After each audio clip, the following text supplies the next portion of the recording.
Hezbollah's leader Hassan Nasrallah has been killed by Israeli forces in an airstrike. The Israeli military used advanced bunker-busting bombs to execute the strike, dealing the severest blow to Hezbollah, known as an Iran-backed front. With the extremist wing based in Lebanon now left in a shambles, Israel could be inching towards its next big enemy, Iran. Hello and welcome. I'm Geeta Mohan and you're watching Statecraft.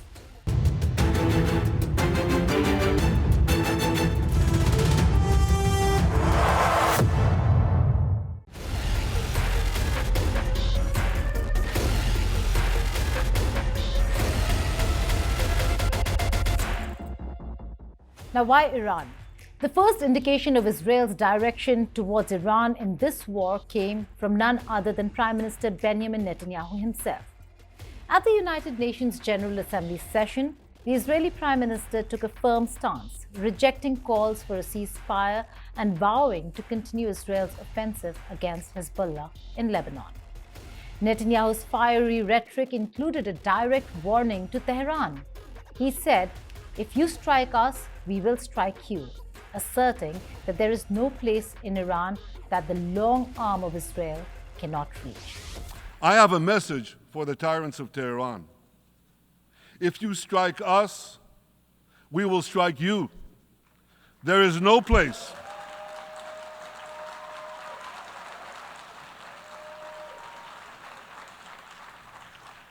There is no place in Iran that the long arm of Israel cannot reach. And that's true of the entire Middle East. And with the killing of Nasrallah now, Iran is indeed rattled. In a significant development, Iran has reportedly moved its supreme leader, Ayatollah Ali Khamenei, to a more secure location within Tehran. The Israeli Defense Forces have intensified their offensive against Hezbollah, claiming they have not exhausted their options and would continue targeting those who threaten Israel's security. The airstrike targeted Hezbollah leadership, who were reportedly holding a meeting at their underground headquarters in southern Beirut. Israel on the 28th of September claimed that Nasrallah has been killed, and later Hezbollah also confirmed his death. A spokesperson from Hezbollah earlier stated that Nasrallah was safe and was not at the location of the strike, but later admitted to Nasrallah's death.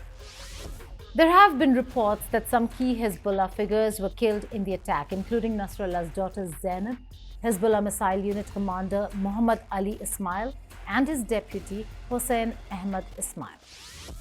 Hassan Nasrallah, the leader of the terrorist army Hezbollah, was killed by Israel Defense Forces in a precise strike in Beirut last night while he was in Hezbollah's central headquarters commanding more imminent attacks against the people of Israel. This also points to a larger picture. We can see Israel's octopus doctrine at play here. Introduced by former Israeli Prime Minister Naftali Bennett, this doctrine involves targeting Iranian forces directly rather than just its proxies like Hezbollah. Israel's direct strike on Iran will mark a shift in Israel's strategy. According to the doctrine, this will represent a shift from covert operations to open acknowledgement of Israel's involvement in attacks on Iranian personnel, escalating the long-standing shadow conflict between Israel and Iran into a more direct confrontation. While a direct Israeli strike on Iran remains uncertain, the current trajectory of events suggests that the conflict could intensify. But why is it important for Israel to strike Iran now? Let us hear from Rohan Gunaratna, an expert in security matters to do with West Asia. Iran's strategy is to fight not directly, not to use conventional war, but to use what you called irregular war. Irregular war is they will use proxies to fight. They do not want to get into a direct confrontation because Israel will attack Iran's oil infrastructure. Israel will attack Iran's nuclear and the infrastructure of its other strategic weapons.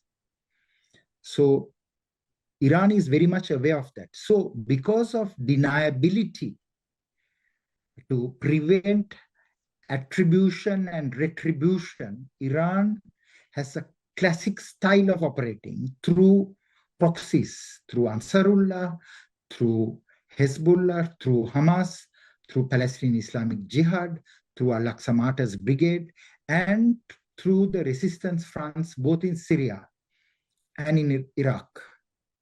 That is the way Iran operates.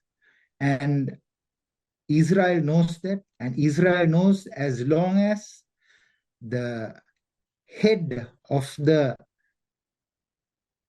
octopus is intact, that the tentacles will move. And that is why Iran is now the primary target of Israel. Israel has also done very careful calculations of Iran's nuclear program, and Israelis are aware that Iran is very close to completing the construction of a nuclear weapon. Iran only doesn't have a launch mechanism, and it is a question of time that Iran will be able to acquire that capability. And because of that, it is very likely that Israel will prevent Iran from becoming a nuclear power. Israel has clearly demonstrated its willingness to target Iranian proxies, and Tehran's response to the possible assassination of Nasrallah will be critical in determining the next steps. If Iran escalates its involvement, it may indeed become the next direct target in Israel's broader strategy to curtail Iranian influence in the region. For now, much depends on Hezbollah's reaction, Iran's next moves, and whether international actors can mediate to prevent a wider conflict. However, with Nasrallah's death potentially shaking the foundation of Iran's regional proxy strategy, a direct confrontation between Israel and Iran is no longer a far-fetched scenario. So what next? Iran's supreme leader Ayatollah Ali Khamenei condemned Israel's actions and called for a unified resistance across the Muslim world. Now, despite major differences between the Shia and Sunni Arab nations, there has been unequivocal condemnation of Israel's actions, be it in the Gaza Strip, West Bank of Palestine, or for that matter, in Lebanon. I mean, he can reference whoever he wants. Our position is clear, and as I just stated, what we believe very, very, very strongly in, first of all, that a ceasefire is necessary, that the guns are not going to solve anything, that we need to move towards a peace in our region, and that peace is firmly rooted in addressing the Palestinian issue. Khamenei, who has long been a central figure in Iran's axis of resistance, in his statement said, and I quote, "The people of Lebanon have not forgotten that once upon a time, the military of the usurping regime used to occupy all the way to Beirut. It was Hezbollah that cut off their leg and made Lebanon proud." He added, and I quote, "Even today, Lebanon will make the aggressor and evil enemy regret. It is obligatory for Muslims to stand proudly with the people of Lebanon and Hezbollah with their resources and help them confront the usurping, cruel and evil regime." باللحظة الحالية نحن لا نؤيد استقالة الحكومة الحالية. But the question arises, why is Hezbollah important for Iran? In Iran's war against Israel, there are many organizations and extremist wings in the region that Tehran uses as its proxies. But Hezbollah in Lebanon, with its capabilities and proximity to Israel, has always come up top.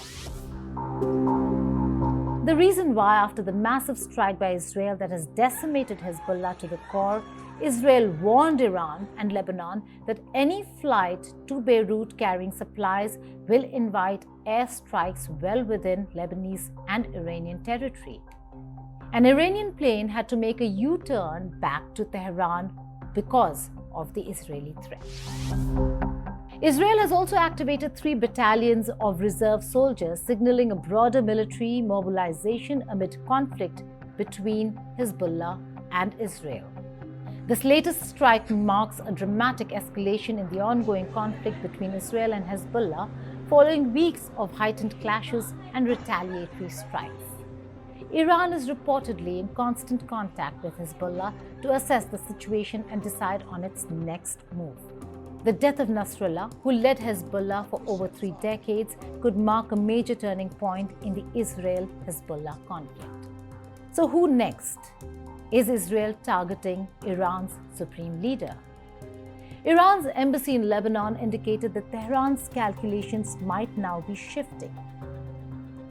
In a post on social media platform X, the embassy wrote, "There is no doubt that this reprehensible crime and reckless behavior represent a serious escalation that changes the rules of the game and that its perpetrator will be punished and disciplined appropriately." Israel's next target might be Ayatollah Khamenei, but is Iran looking at a conventional war with Tel Aviv? Can Iran or Israel afford a full-blown war? Yes, you are very correct. The next phase of conflict will be prolonged, will be protracted, and it will be a phase of what you call hybrid war. Hybrid war is not only terrorism, it will be information operations, meaning disinformation, misinformation. It will be use of diplomacy. It will be use of lawfare, meaning filing court cases. So it will be an entire range of activities because they know that against the Western nations, direct conventional war, they cannot be winners. So they will use so many other modes of fighting, and that's called hybrid war or irregular war, battle short of open and direct confrontation. Taking out Ayatollah Khamenei might be the topmost priority, and the rationale of avoiding a conflict with Israel might no longer hold for Iran. But should Netanyahu succeed in his designs, the theater of war would expand to a multi-front conflict. The question is, will Israel be able to handle it? Thank you for watching Statecraft. Goodbye and take care.